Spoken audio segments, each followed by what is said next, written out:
चलो जो दाखला नंबर 12 जो शू क्यों दाखला नंबर 12 में जो आप मोस्ट आईएमपी दाखलो 4 मार्क्स में सेक्शन डी में आई सके हो कि एक समांतर श्रेणी ना चौथा અને 8મા પદનો સરવાળો કેટલો છે 24 છે કોનો કોનો સરવાળો ચોથા અને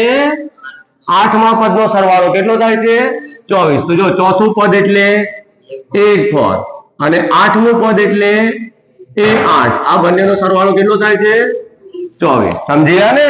ચોથું પદ એટલે a4 8મું પદ એટલે a8 અને બંનેનો સરવાળો કેટલો થાય છે 24 પાછું આગળ કીધું છે છઠ્ઠું પદ અને 10મું પદ નો સરવાળો કેટલો થાય છે 44 તેના માટે આપણે અલગથી લખશું છઠ્ઠું પદ એટલે a6 અને 10મું પદ એટલે a10 એ બંનેનો સરવાળો કેટલો થાય છે 44 તો આપણે આ શ્રેણીના પ્રથમ 3 પદ શોધવાના છે હવે જો અહીંયા 4 છે ને એટલે n બરાબર કેટલો થશે 4 અહીંયા 8 છે એટલે n બરાબર કેટલો થશે 8 અહીંયા 6 છે એટલે n બરાબર કેટલો થશે 6 અહીંયા 10 છે એટલે n બરાબર કેટલો થશે 10 તો બધા માટે n ના સૂત્રો મૂકવાના ચલો an નું સૂત્ર શું છે a પ્લસ n આવે ને a પ્લસ આપણું સૂત્ર શું છે a plus n minus 1 into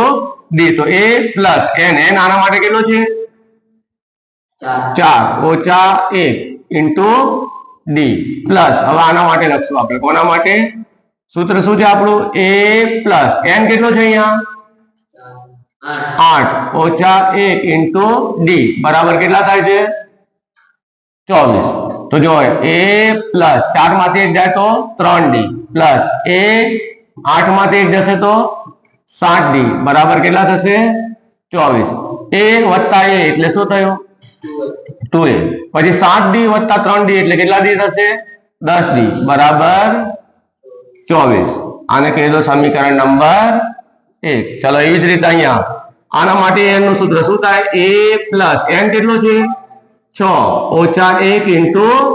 d પછી પ્લસ છે તો પ્લસ ચલો a પ્લસ આના માટે n કેટલો છે 10 ઓછા 1 ઇન્ટુ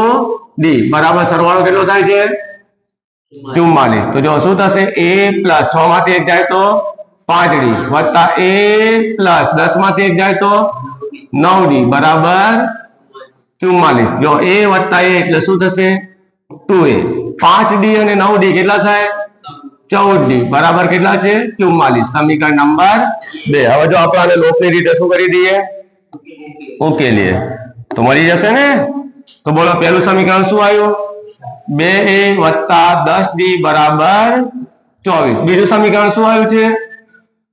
2a વત્તા 14d બરાબર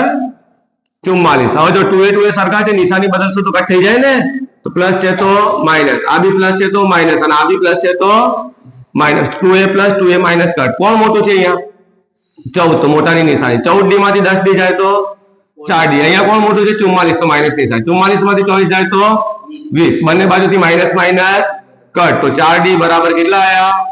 20 હવે d ને અહીંયા રાખીએ તો 4 ક્યાં જશે આના છેદમાં તો 4 25 d કેટલો આવશે 5 હવે d ની આ કિંમત સમીકરણ 1 માં મૂકતા d બરાબર 5 સમીકરણ 1 માં મૂકતા સમીકરણ 1 શું હતું આપણું 2a પ્લસ 10d બરાબર 24 તો 2a પ્લસ 10d ની જગ્યા પર કેટલા મળ્યા છે 5 બરાબર 24 તો 2a પ્લસ 10 પંચા 50 બરાબર 24 चलो 2a આ પ્લસ 50 से ઓલી બાજુ જાય તો કેવા થઈ જશે માઈનસ 50 તો 2a બરાબર કોણ મોટું છે અહીંયા 50 50 માંથી 24 જશે તો 26 હવે એને અહીંયા રાખશું બે ક્યાં જાય 26 માઈનસ 26 ના છેદમાં તો એ બરાબર કેટલો મળશે આપણને માઈનસ 13 જો એ મળી ગયો અને ડી પણ મળી ગયો આપણે ગોતવાનું શું છે પ્રથમ 3 પદ હવે જો આપણને યાદ હોવું જોઈએ એટલું કે ભાઈ સમાંતર શ્રેણીના પદ કેવી રીતના હોય જો સમાંતર શ્રેણીનું પ્રથમ પદ કેવું હોય a બીજું પદ કયું હોય a પ્લસ d ત્રીજું પદ કયું હોય a પ્લસ 2d આગળ a પ્લસ 3d તો જો પ્રથમ પદ એટલે a કેટલો આવ્યો છે આપણો માઈનસ 13 બીજું પદ એટલે a પ્લસ d તો a કેટલો આવ્યો છે માઈનસ 13 પ્લસ d કેટલો છે 5 હવે ત્રીજું પદ a કેટલો આવ્યો છે માઈનસ 13 વત્તા 2 ઇન્ટુ d કેટલો આવ્યો છે 5 આવ્યો છે ને? તો જો -13 અહીંયા મોટું કોણ છે? -13 એટલે -13 માંથી 5 જાય તો 8. અહીંયા -13 5 દુ કેટલા થશે? 10 થશે. તો જો -13 પછી -8 અહીંયા કોણ મોટું છે આ બંનેમાં?